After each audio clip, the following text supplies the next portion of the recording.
سے یہ پوچھا جاتا ہے کہ آپ قالین پر آپ سجدگاہ پہ کیوں سجدہ کرتے ہیں؟ ہم یہ کہتے ہیں آپ قالین پر کیوں کرتے ہیں سجدہ؟ قالین پر سجدہ نہ رسول خدا نے کیا نہ اصحاب نے کیا ہے۔ اعوذ باللہ من الشیطان الرجیم، بسم اللہ الرحمن الرحیم، وبہ نستعین وہو خیر ناصر ومعین۔ تو سجدے میں نماز گزار کو واجب اور مستحب نمازوں کی ہر رکعت میں رکوع کے بعد 2 سجدے بجا لانا چاہیے، اور جو ہے وہ سجدوں میں کیا کرنا ہے کہ آپ کے بدن کے 7 اعضاء، پیشانی، دونوں ہاتھوں کی ہتھیلیاں، دونوں گھٹنے، دونوں پاؤں کے انگوٹھے، جو ہے وہ انگوٹھوں کے سرے، یہ زمین پر رکھنے چاہیے، واجب ہے۔ یہ 7 اعضاء جو ہیں بدن کے پیشانی ہے، دونوں ہاتھوں کی ہتھیلیاں، دونوں گھٹنے اور دونوں پاؤں کے انگوٹھوں کے سرے، لہذا یہ ان کا زمین پر ٹچ کرنا ضروری ہے۔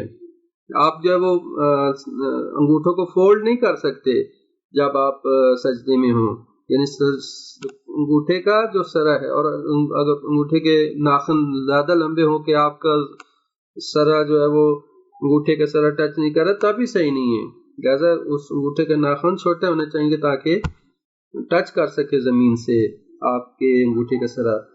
تو یہ اہم ہے۔ واجبات سجدہ میں سے بدن کے 7 اعضاء زمین پر رکھنا، یہ جیسے بیان ہوا۔ اس کے بعد ذکر سجدہ کہ 3 مرتبہ آپ سبحان اللہ پڑھیں یا 1 مرتبہ سبحان ربی الاعلی و بحمدہ پڑھیں، یہ واجب ہے۔ ذکر سجدہ کے دوران بدن کا ساکن ہونا، سٹل ہونا، اور 2 سجدوں کے درمیان پھر سر بلند کر کے بیٹھنا، یعنی یہاں پہ بھی سکون ہے، یعنی آپ پہلا سجدہ کرنے کے بعد اٹھ کے بیٹھیں، فوراً نہیں، تھوڑا سا سٹل ہوگا بدن، پھر رکوع میں دوسرے سجدے میں جائیں۔ یہ معمولاً لوگ جو ہے اس چیز کی احتیاط نہیں کرتے، بس آیا نیچے گیا پھر اٹھا پھر گیا، ایسے ہی درمیان میں توقف نہیں کرتے۔ تو 2 سجدوں کے درمیان سر بلند کر کے آرام سے بیٹھنا، یعنی توقف ہے، پھر دوسرے سجدے میں جانا ہے۔ ذکر کے دوران 7 اعضاء زمین سے ٹچ ہوں۔ اگر آپ ذکر پڑھتے ہوئے، سجدے کا ذکر پڑھتے ہوئے پاؤں اٹھا لیتے ہیں یا ہاتھ اٹھا لیتے ہیں تو اس سے نماز باطل ہو جاتی ہے، جان بوجھ کے اٹھائیں تو۔ 7 اعضاء آپ کے بدن کے زمین کے ساتھ ٹچ کر رہے ہوں۔ سجدہ کی جگہوں کا مسطح اور برابر ہونا، یعنی سجدے کی جو جگہ ہے وہ برابر ہونی چاہیے، زیادہ اونچی اور زیادہ نیچے نہیں ہونی چاہیے۔ اور اسی طرح البتہ سجدگاہ کے برابر، یعنی 3 ہاتھ کی جو 3 انگلیاں ملی ہوئی 3 انگلیوں سے اونچی نہیں ہونی چاہیے سجدگاہ بھی، جو زیادہ اونچی نہ ہو، یعنی عام نارمل حالت میں۔ اگر ایک انسان سجدہ نہیں کر سکتا یا اس کو اور مسئلہ ہے کوئی جو جھک نہیں سکتا، اس کا الگ مسئلہ ہے، وہ مجبوری ہے، لیکن عام نارمل انسان کے لیے زیادہ اونچی یا زیادہ نیچی نہ ہو۔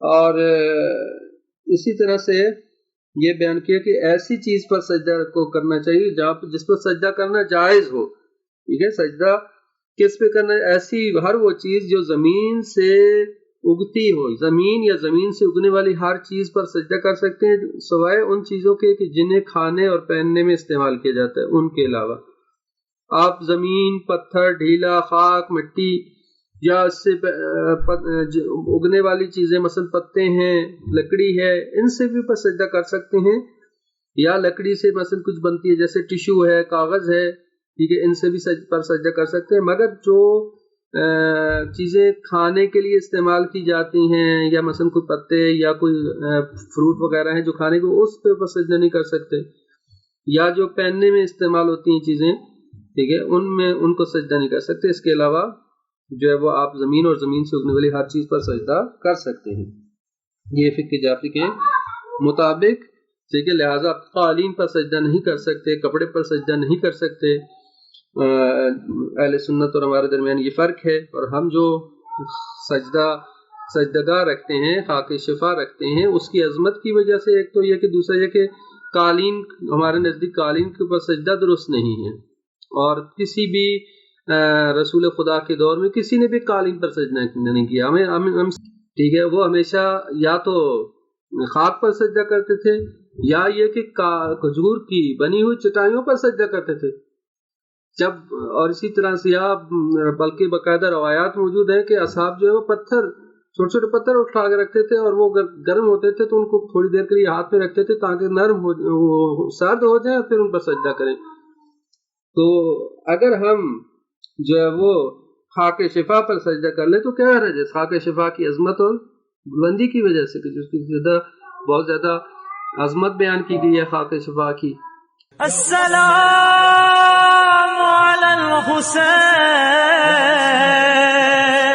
ٹھیک ہے، کربلا کی خاک کی، تو اس کو ہم اس لیے رکھتے ہیں، ورنہ ضروری نہیں کہ ہم خاک شفا کو رکھیں. ہم چاہتے ہیں کوئی بھی چیز جس کے اوپر سجدہ کرنا صحیح ہو، چاہے پتھر ہو، چاہے کاغذ ہو، چاہے مٹی ہو، ٹھیک ہے، قالین پر سجدہ درست نہیں ہے.